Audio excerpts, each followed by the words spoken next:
Institute cargo clauses এ ধারা যে সকল ঝুঁকি বহির্ভূত বা এক্সক্লুডেড সেইগুলো নিয়ে আলোচনা করব।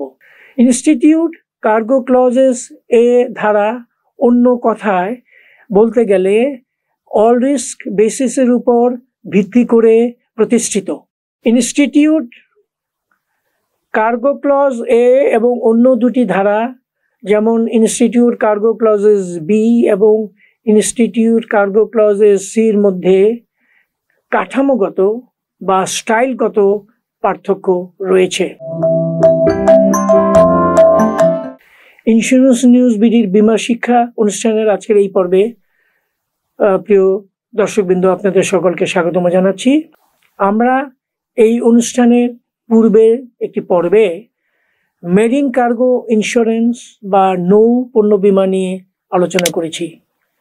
আজকে আমরা মেরিন কার্গো ইন্স্যুরেন্স বা নৌ পণ্য বীমায় ব্যবহৃত ইনস্টিটিউট কার্গো ক্লজেস এ ধারা যে সকল ঝুঁকি বহির্ভূত বা এক্সক্লুডেড সেইগুলো নিয়ে আলোচনা করব। ইনস্টিটিউট কার্গো ক্লজেস এ ধারার একটি বৈশিষ্ট্য হচ্ছে এই ধারায় যে সকল ঝুঁকি বা প্যারিলস আবরিত সেই সম্বন্ধে কিছু বলা নেই, কিন্তু এই ধারায় যে সমস্ত ঝুঁকি বা প্যারিলস অন্তর্ভুক্ত নয় কিংবা বহির্ভূত ঝুঁকি সেই সম্বন্ধে সুস্পষ্টভাবে উল্লেখ করা আছে। ইনস্টিটিউট কার্গো ক্লজেস এ ধারা অন্য কথায় বলতে গেলে অল রিস্ক বেসিসের উপর ভিত্তি করে প্রতিষ্ঠিত। এখন আসা যাক এই 9টি ঝুঁকি কি কি সেগুলো নিয়ে আমরা আলোচনা করব। এই 9টি ঝুঁকির মধ্যে প্রথম যে ঝুঁকিটি সেটি হচ্ছে আনসিওয়ার্দিনেস অফ দি ভেসেল, অর্থাৎ জাহাজ সমুদ্র যাত্রার অনুপযুক্ততা। 2 নম্বর হচ্ছে loss or damage due to wilful conduct of the insured, অর্থাৎ বীমা গ্রাহকের ইচ্ছাকৃত কারণে পণ্য সামগ্রীর ক্ষতি সাধন।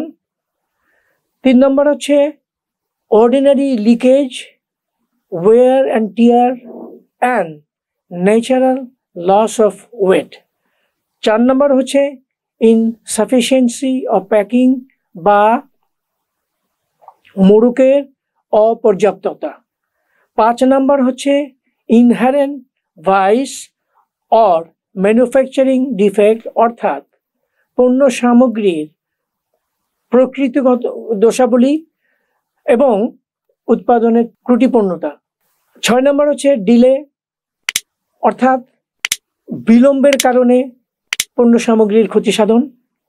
7 নম্বর হচ্ছে loss due to financial default or insolvency of the vessel owner, charterer or operator, অর্থাৎ জাহাজের মালিক, চার্টারার বা অপারেটরের আর্থিক অসচ্ছলতার কারণে পণ্য সামগ্রীর ক্ষয়ক্ষতি। 8 নম্বর হচ্ছে ওয়ার রিস্ক বা যুদ্ধ ঝুঁকি শেষ, এবং 9 নম্বরটি হচ্ছে নিউক্লিয়ার রিস্ক বা পারমাণবিক ঝুঁকি। ইনস্টিটিউট কার্গো ক্লজ এ এবং অন্য দুটি ধারা যেমন ইনস্টিটিউট কার্গো ক্লজেস বি এবং ইনস্টিটিউট কার্গো ক্লজেস সির মধ্যে কাঠামোগত বা স্টাইলগত পার্থক্য রয়েছে।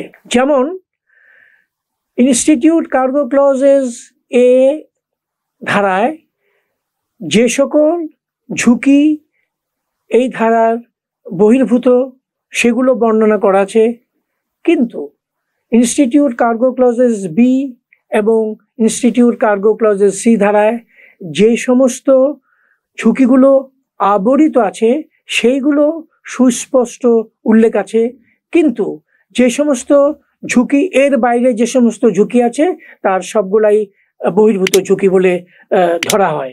আপনাদের সকলকে ধন্যবাদ জানিয়ে আজকের মতো এই আলোচনা এখানেই শেষ করছি। আগামী কোনো পর্বে আপনাদের সঙ্গে আশা করি আবারও দেখা হবে। সেই পর্যন্ত আপনারা সবাই ভালো থাকুন, সুস্থ থাকুন এবং ইন্স্যুরেন্স নিউজ বিডির অনুষ্ঠান দেখতে থাকুন।